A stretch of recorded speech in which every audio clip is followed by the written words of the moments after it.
NFL championships are not won in betting circles in May, but nonetheless, the Seahawks haven't been getting much love from national media outlets. What gives? I'm going to be breaking it all down here on our Thursday edition of Locked On Seahawks.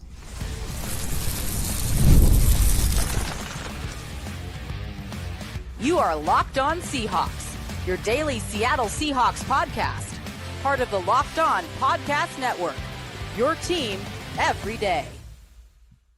Greetings, 12. This is Corbin Smith, host of the Locked On Seahawks podcast, your daily Seahawks podcast, part of the Locked On Podcast Network, your team every day. A special thanks to all the 12s listening in on this Thursday afternoon, whether you're in Forks, Washington, or Rochester, New York. We greatly appreciate each and every one of you for making Locked On Seahawks your first listen 5 days a week. We're going to have an extended Thursday mailbag. I've been promising it on social media. We've had all these guests coming on the show, and it's prevented us from answering your questions. We're going to get into as many of those as we can today, and going to look at what the heck is going on with the national perspective when it comes to the Seattle Seahawks going into the 2025 season. This episode is brought your way by our friends over at FanDuel. Right now, new customers can get $200 in bonus bets when your first $5 bet wins. Now for your lead story here on our Thursday edition of Locked On Seahawks. The Super Bowl winner coming up in February isn't going to be decided by what's going on in the betting markets in May. But nonetheless, ever since the schedule came out earlier this month, the Seahawks have not been getting very much love from national outlets and experts when it comes to wins, losses, projected finish in the NFC West, and most importantly, their standing as a playoff contender. Just looking at a few examples here right now, NFL.com has the Seahawks listed at 8.1 wins, and that's based on thousands of simulations. That would be good for third place in the NFC West. ESPN on a similar front, they've got the Seahawks at 8.5 wins, which actually is tied for third in the NFC West. So tied for the cellar with the Arizona Cardinals.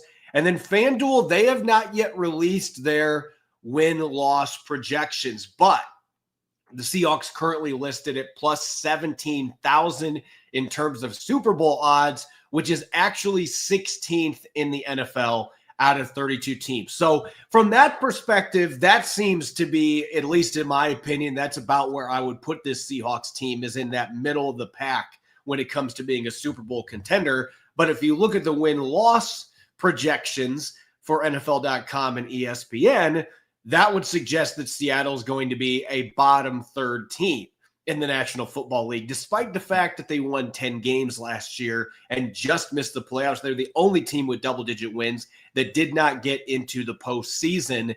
And I think there's plenty of reasons why national outlets, the national perspective right now is tilting towards the Seahawks not being looked at as a contender in the NFC West. And a lot of fans are going to point to the East Coast bias. They're going to say, well, Seattle's way up in the Pacific Northwest, and everybody just kind of forgets about them. Let's just put that narrative off to the side right now, because I do think there's some legitimate reasons why somebody that's writing from, say, Florida or New York or wherever a national expert's writing from, I think that there's reasons to be somewhat skeptical about what the Seahawks can accomplish this season. I have plenty of reasons to think the other way, but when you look at this team, there's been a lot of turnover on the offensive coaching staff.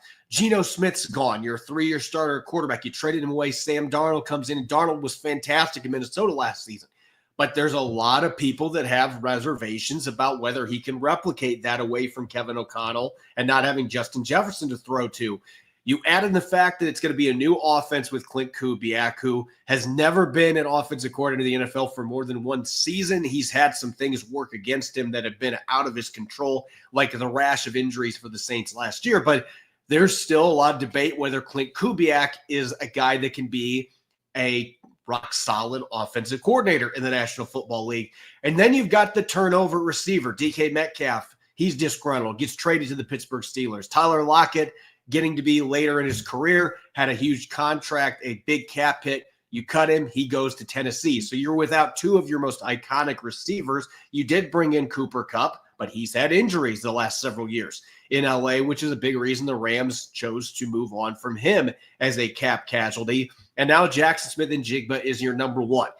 To me, that would be reason number two on my list in terms of why there may be some national skepticism. Just the changes at quarterback, at receiver, offensive coordinator. You got a new offensive line coach, and that goes into my number one here. And I get it. Seattle has not had a good offensive line for a really long time. They've had a few seasons where it's been a little better than poor. Maybe it's been closer to mediocre, but they have not had a good or great offensive line for a long time. And last year, it was one of the worst in the NFL once again. And they made a few changes. They did draft Gray Zabel in the first round. They're hoping that he can be a foundational piece that comes in, starts right away, and makes this line better. But they didn't make any splashy moves in free agency to really upgrade that group. They missed on trying to sign Will Fries. The Vikings ended up getting him. Abraham Lucas has had some injuries. Charles Cross has been good, but not great at the left tackle position. You're hoping he's going to take that next step forward. The offensive line, I believe, is the biggest reason that a lot of national pundits are looking to the Seahawks and thinking, I just don't see them being a contender in the NFC West. I don't see them being a contender for a playoff spot. I see them being that next tier down where they're going to be around that 500 mark, the mediocre 500 team. I think the offensive line is still the biggest reason behind that. And until this group shows that they can play at a higher level, and maybe John Benton and this new coaching staff can really coax that out of the players they have in the lineup right now. But until they do that on the field, there's going to be skepticism on that front. And then you add in the quarterback issue with Sam Darnold coming in, a new offense, new receivers. Two of your most iconic ones are now gone. Those are reasons for skepticism. And I think that you have a smaller portion of national pundits that are going to look at what the Seahawks did defensively in the second half last year. And there might be some skepticism that they can replicate that. Can Ernest Jones play at the level that he did? Is Tyrese Knight going to be able to continue taking steps forward? Does Devin Witherspoon finally become the superstar that everybody believes that he can be? Is Leonard Williams going to be able to come anywhere close to the all-pro numbers that he put up a year ago? Is Byron Murphy II going to take a big leap forward after having mediocre stats last year? I think he was certainly a lot better than the stat line would indicate, but stats are stats. They are what they are. Are you going to get that out of Byron Murphy II? I have a lot more optimism on that front. I think this defense is set to open the year right out of the gate playing like they did last year, and I think they have a chance to be one of the top 5 defenses in the NFL. So I don't think that one makes as much sense. I get the QB, offensive coordinator, the receiver stuff, and O-line, that's just been a chronic issue for a long time. And so again, until that gets corrected on the field, you are going to have your skeptics. And I think there's one other thing that's worth noting here. There are a lot of people that believe, and I don't know that I'm necessarily ready to put my foot into this door yet. There's a lot of people that believe the 49ers are going to have a strong bounce back because they're going to have Christian McCaffrey back, Brandon Ayuk back. They're going to get a lot of these injured guys back, and Brock Purdy's now got his contract. And there's some excitement about some of the players they drafted early. Could I see San Francisco going out and getting 10, 11, 12 wins again? Yeah, it could happen. I also could see San Francisco going under 500 because they have a lot of new players they're trying to implement, and they are getting old at a number of positions. And they got some injury-prone players that they're going to be counting on, like Christian McCaffrey.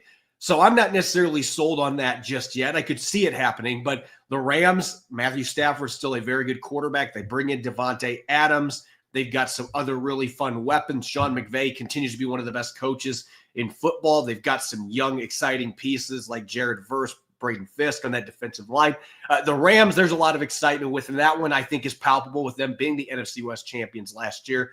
It's going to boil down to whether or not Matthew Stafford can stay healthy and he can continue to play at a high level, and you don't have a regression from him. And the Cardinals, it seems like every year the Cardinals get buzzed. This team is much improved. Last year, there were games they looked the part, but they just were too inconsistent. I could see Arizona being a team that takes off. So what I'm trying to say here is you got 3 teams here that may be getting more love nationally than what the Seahawks are that are in the same division. And so I think that may play a role in this as well. We think Seattle could be decent, but look at who else they're going to have to play against in their division. So I think all those factors are behind it. As we've talked about in the show, I think this Seahawks team is a double-digit win team. I think that they've got that kind of talent. I love what they've got on defense. I think Clint Kubiak is a solid play caller that if you just have better health than what he had in New Orleans last year, I think you're going to see this offense have a better run game. Sam Darnold's going to have that support. I think the O-line is going to be better with John Benton as the coach. I just feel like there's enough working for this team that they should be getting more buzz than they are.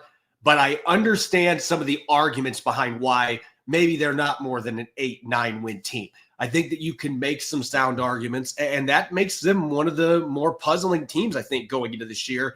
I think that they have a chance to be a really good football team, but a lot of this bears on the O-line, what Sam Darnold does, this new offensive coordinator. To me, the offense is going to dictate where this team goes. The defense, I think, is going to be really good, but are they going to be good enough to carry the football team? The offense is going to have to hold up their end of the bargain in order to take these low expectations and turn it into a lack of respect and go out and win a lot more games than anticipated. When we come back, as I've promised the last several days, it's time for an extended mailbag. I'm going to be tackling your Seahawks and NFL questions. That'll be coming up next here on our Thursday edition of Locked On Seahawks. This episode is brought your way by FanDuel. The NBA playoffs are in full swing. We are approaching the NBA Finals with highlight-worthy performances, major momentum shifts, and can't-miss moments. Whether it's a game-winning shot or a breakout player, there's never been a better time to get in the action. And right now, when you join FanDuel and place your first $5 bet, you'll get $250 in bonus bets if your bet wins. I love how FanDuel makes it so easy to bet, whether it's picking my favorite team in a matchup or diving deep into player props for teams still in the playoff hunt. From Tyrese Halliburton nailing clutch three-pointers in the closing seconds for the Pacers to Chet Holmgren throwing down thunderous dunks in the paint for Oklahoma City, FanDuel has so many ways to bet your favorite player props. And after the game tips off, you can even combine live prop bets into a same-game parlay for a chance to win big. Don't miss out. Head to FanDuel.com and claim your $250 in bonus bets today.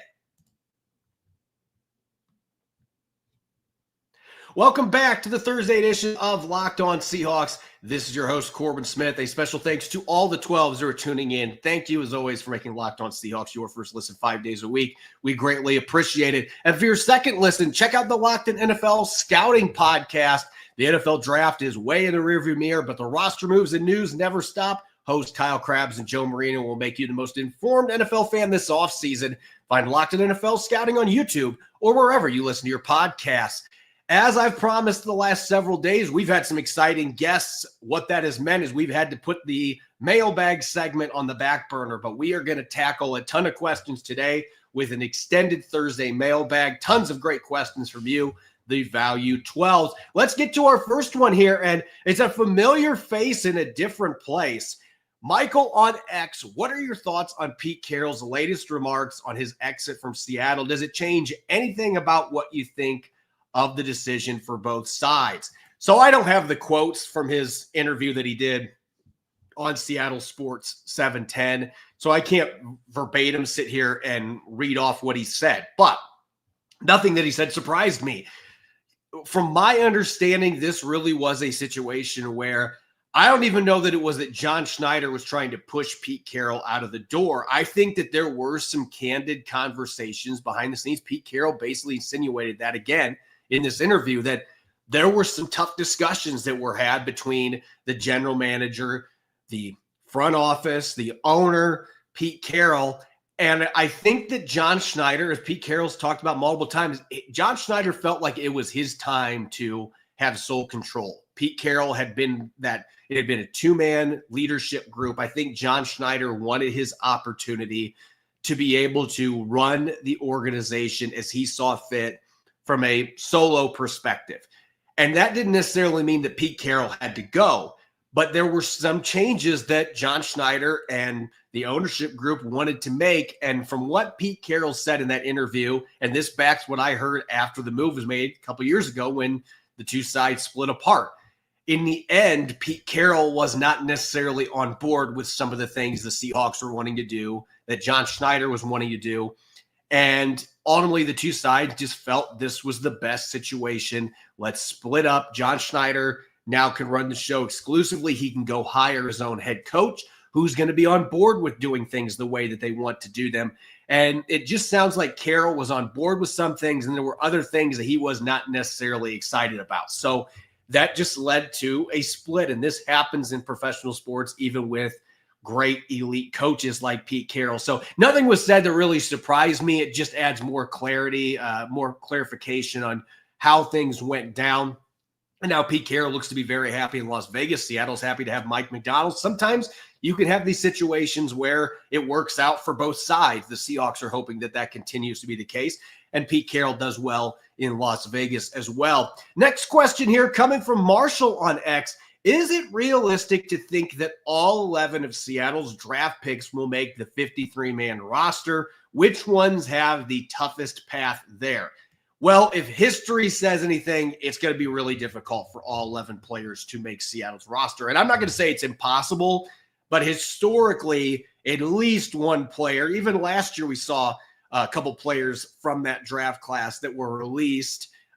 One of them didn't even latch on with another team beyond being with the Giants briefly, DJ James, who they drafted in the 6th round. So typically there's at least one that doesn't make the team, and maybe bring them back in the practice squad and they're eventually able to get in the roster. That doesn't necessarily mean that they're done in Seattle. Sometimes it does with players like DJ James. But I think 11 players, especially a draft class this size, it's going to be really tricky. I think the two players that jump out to me that are going to have the hardest time making this team are on the offensive line, because Seattle kept so many of their young players that they have had on the roster for the last year or two. I think that it could be tough sledding for Bryce Cabledew. I could also see him go out and outplay some of the veterans that are on the roster, but Cabledew's got a lot of bodies in front of him to begin his career in Seattle. And I think at the tackle spot, Mason Richmond, you've got Abe Lucas, you've got Charles Cross, Josh Jones signing free agency. They're still very high on Mike Jarrell. I'm very high on Mike Jarrell. He is a better athlete overall than Mason Richmond is. Richmond was a 4-year starter at Iowa in the Big Ten, so he may have something to say about this. But as a 7th rounder with all that talent that's in front of him, I think it's going to be difficult for both those two players, Cabledew, Richmond, to make this football team.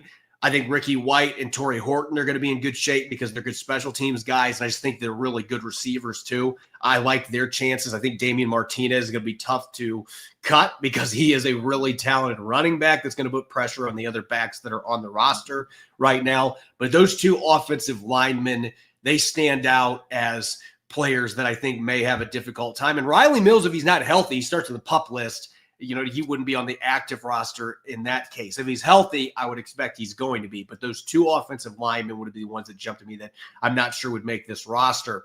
Our next question coming from Carl Freeberg on Blue Sky. Do you think Olu Oluwatimi could be a competent starter? I think he already has been. If you look at the last 9 games after Williams retired abruptly, I thought Oluwatimi really was an anchor for the offensive line, and they ran the football a lot better in the second half. He was a big part of that. Now, competent versus Pro Bowler, those are two different things. Competent, average starter. Seattle hasn't had that at center, quite frankly. So it would be nice to just have that for a full season. And I think Oluwatimi still got room to grow. And I've talked about this some on the podcast earlier. I initially had some reservations about him playing in this wide zone heavy scheme. But then you look at the athletic testing numbers. He's got the quicks. He's got the agility, the agiles to be able to do this. So I'm actually higher on him being able to play in the system now than I was initially. And I think he's got a chance to hold on to that job. Jalen Sundell is going to be ready to compete with him. But I think he's already proven himself that he's competent. Now the question is, can he push himself into a level where maybe he becomes a top 10 caliber center? I don't know if he has that kind of a ceiling, but I think he has already proven himself when he's had his opportunities to be competent. He's been rock solid. Can he take his game to that next level? That's really the question for me. Big question coming from X-Ray Bird on X. If the Seahawks were to make one trade between now and the preseason, what do you think would make the most sense? Either a particular player or a position group. I've already made the argument for Trey Hendrickson. I know a lot of fans don't agree with me. There's a lot of fans that are making the point, hey, we're not in a position yet where we're one player away. I get that argument. At the same time, if I can get a top 3 pass rusher, which Trey Hendrickson is absolutely a top 3 pass rusher, and Mike Macdonald knows him well from playing against him in the AFC North. If you had the opportunity to get him without giving up a first-round pick, that would be the thing for me. So, look, we're going to have to pay this guy a ton of money. We'll give you a second and a fifth or whatever. I would be on board with doing that because I think he's got a lot of really good football left in him. Pass rushers can play well into their mid-30s. I think Trey Hendrickson has a lot of football. But let's get to probably the more probable. I think you got to look on the market when you get into training camp in the preseason. I don't know that you make any moves before then. That's where you look, okay, which teams have a surplus of cornerback depth? Which teams have potentially a defensive tackle that is available? Those are the two groups that we've seen the Seahawks kicking tires on veterans in free agency. I think that you could see Seattle potentially looking to make trades in that front in August into early September. That's probably the sweet spot if we're being realistic. But Seattle does have the cap space. If they want to go out and try to make a play for somebody like Hendrickson, I don't see them going after somebody like Jalen Ramsey. But Hendrickson, somebody like that might be available, it could make some sense for the Seahawks. I just think in reality, it's going to be a much lower trade in terms of excitement and breaking news. But we'll see as we get close to the season. Maybe something does happen and the Seahawks get aggressive.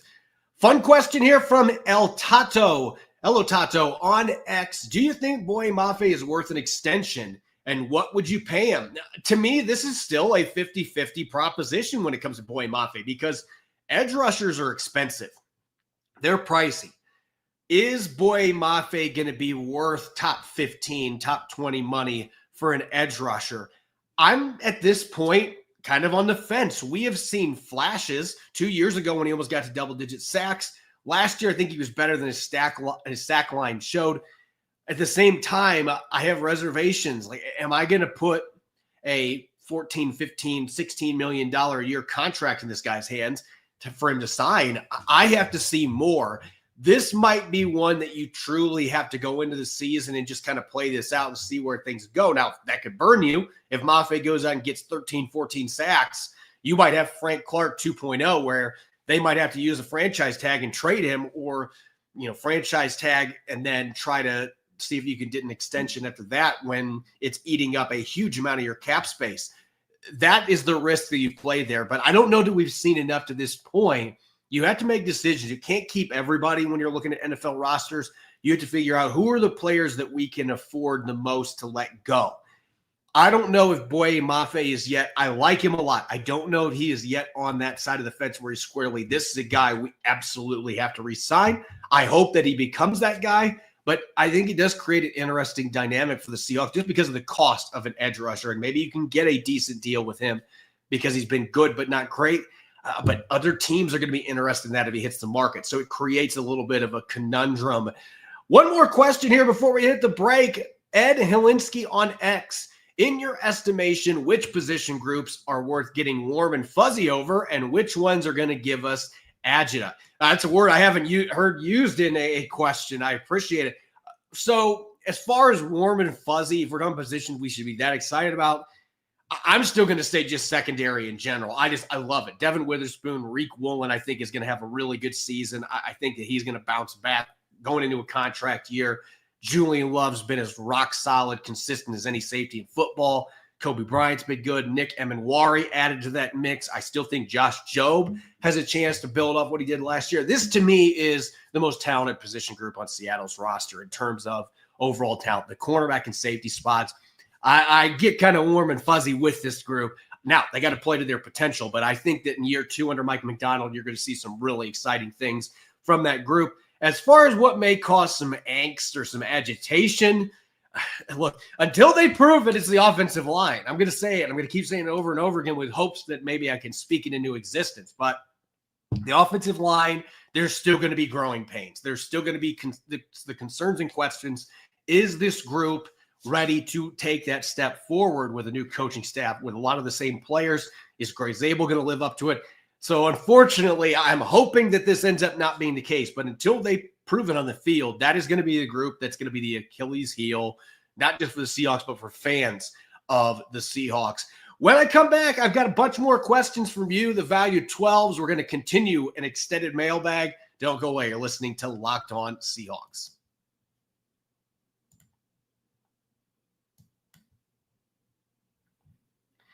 Welcome back to the Thursday edition of Locked On Seahawks. I'm your host, Corbin Smith. A special thanks to each and every one of the 12s out there. Thank you, as always, for making Locked On Seahawks your first listen 5 days a week. We greatly appreciate it. Continuing our Thursday mailbag. Got a ton of questions. I'm going to get as many of them answered as I can. Let's continue here. Our first one, and this might have been one of my favorite questions that was sent to the mailbag today. Chase Rydell on X. Do you think it really benefits Seattle to have Devin Witherspoon playing more on the boundary with Emanwari or Bryant playing the slot? And initially when I was reading this question, the first thought I had is, I can understand why this question is being asked because Devin Witherspoon does so many things that are unique to the position in terms of his blitzing ability, the physicality at 185 pounds, coming up and mashing people in the run game. Having him there in the slot allows you to accentuate those strengths more and take advantage of them more. And I've made the argument that it makes a lot of sense to continue to play him a lot in the slot. At the same time, I do think Devin Witherspoon would benefit a lot more in the ball production category if he's playing on the boundary where he was absolutely dominant at Illinois, playing in the outside. And when he's had his opportunities in the NFL, he's been excellent there. So I think that it does make sense. If you're looking to get your two best boundary corners, Devin Witherspoon is absolutely one of their two best boundary corners. You'd like to get him in a position where he is playing more there. I think there are more opportunities for him to make plays in the football, and you might get to see some of the interception capabilities that he has, more pass breakups. He's got plenty of those in the slot, but I do think it's kind of one of those things where you have to consider, where do we want him to be the biggest factor? Do we want him to be a bigger factor in coverage? I think as a boundary corner more than in the slot, you're going to get that. But you also have to consider all the other things he does so well. You're not going to completely remove him from the slot. He's still going to play plenty of snaps in there. But I do think playing more, it's a balancing act, playing more in the boundary. There are some other things that he could do more of in terms of making plays on the football that he isn't getting the chance to do in the slot. So, and I also think the fact that you can have a 6'3", 220-pound slot in Nick Emanwari who can play against anybody in there, gosh, that opens up a lot of possibilities too. It is a good problem to have, and I absolutely think Devin Witherspoon can do some fun things in coverage, playing a little bit more on the boundary. Next question from Bryce on Blue Sky. What does Ken Walker III have to do this year to justify extending him with all the other talented backs Seattle has? This really is an excellent question because it's kind of one of those, if he goes out and rushes for 1,300 yards, John Schneider at that point might be saying, look, I think this guy, he's still a really young player. I think he's still got a lot of good football left in front of him. Let's sign the check. Let's get it offered to him. But at the same time, that also might be a case where Seattle says, do we really want to invest that kind of money in the running back position? It's kind of like every other team in the league is dealing with right now. I think the market would help them, the fact that backs are not breaking the bank and they would have a chance to be able to keep him. I think as long as he's healthy this year, that John Schneider is going to be looking into doing that, because I think the Seahawks do believe that this scheme is the perfect fit for him. We just have to see it play out in the field, though, and he's got to be able to stay healthy. So it's kind of similar to Boye Mafe, as I mentioned earlier, where I could see it being something that backfires if he goes somewhere else. But you also have to be careful with how much money you invest in a player that's had some injuries, and there's been some questions about where he fits in with certain schematics. So I think that this is not a slam dunk to get this done, but I do think that there is a chance Seattle tries to get him re-signed, especially if he goes out and starts the year red hot. That might be a rare instance where John Schneider's talking to Ken Walker III's agent saying, hey, can we try to get this rolling? And he might want to just get to free agency with the chance to try to make some money, even though the running back market has not been rich for quite some time. Question coming from Sea Cyclones on Blue Sky. John Schneider has talked about new offensive coaching staff liking the returning offensive line. If that's the case, why do you think they drafted 3 offensive linemen in addition to signing Josh Jones? Just because John Schneider says the coaching staff likes the players that are returning, that does not mean that you just sit on your laurels and say, you know what, we're just running it back with the same exact group. That would have absolutely been bad optics for the Seahawks with the way that offensive line played last year.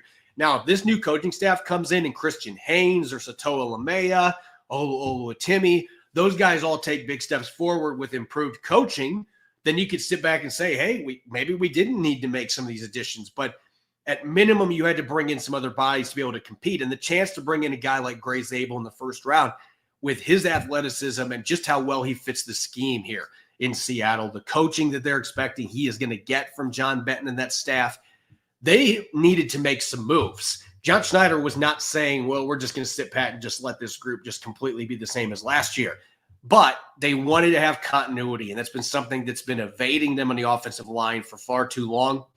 You have a chance to have competitions ramped up while still having continuity on that front line. So I think this was handled about the way it needed to be. You could argue, well, it'd be nice if we got that veteran free agent, but the fact they were able to use a first rounder to get a player like Gray Zabel, who is now on a rookie deal for 4, maybe 5 years, that gives you a lot of optimism. And the fact is, a lot of these guys that played last year are really young players, and you can always have these guys take a big step in their second or third season. So I think they took this with the right direction to keep as many of those players as they could while making sure that they still didn't rest on their laurels and brought in competition or some players who have a chance to start in this group and bolster this offensive line.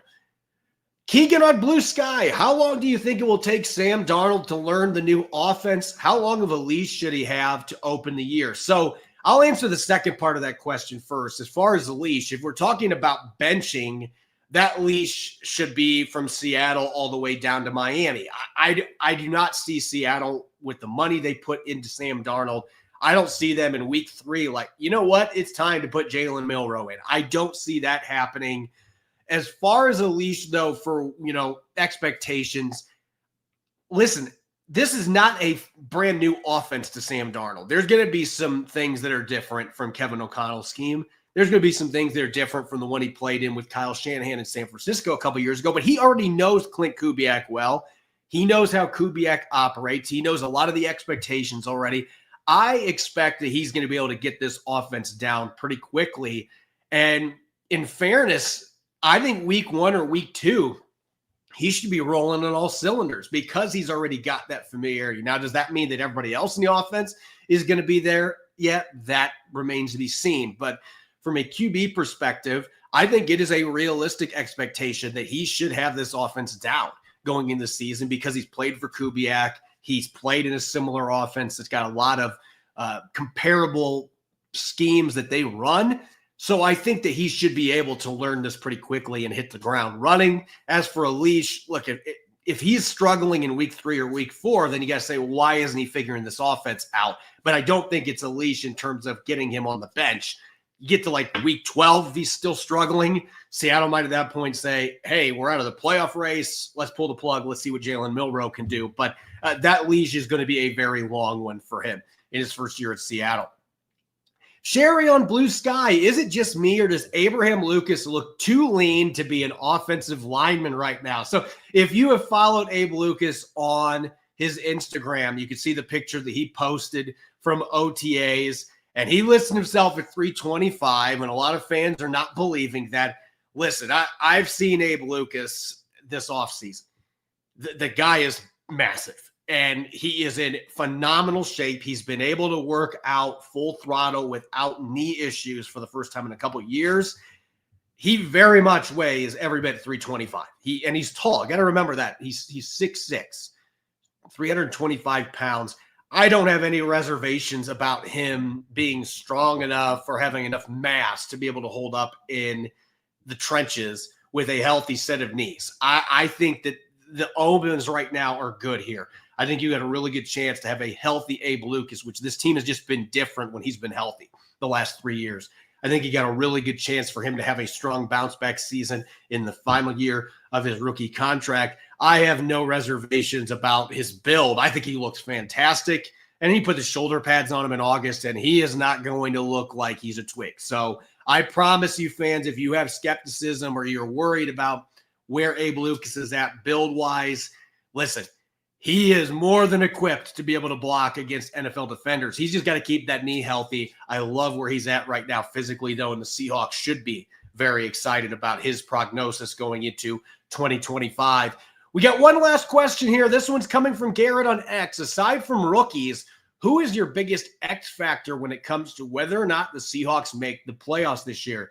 So low-hanging fruit, the guy you just talked about, Abraham Lucas, would be an easy pick there. But an X factor to me is somebody maybe that's not being talked about a lot. Abe Lucas is being talked about a lot. This is a guy that fans understand just how important he is. He's been a starter for the last 3 years when he's been healthy. To me, let's do one on offense and one on defense. On the offensive side of the football, whoever wins the right guard job is going to be the biggest X factor to me, because I think Gray Zabel is your left guard.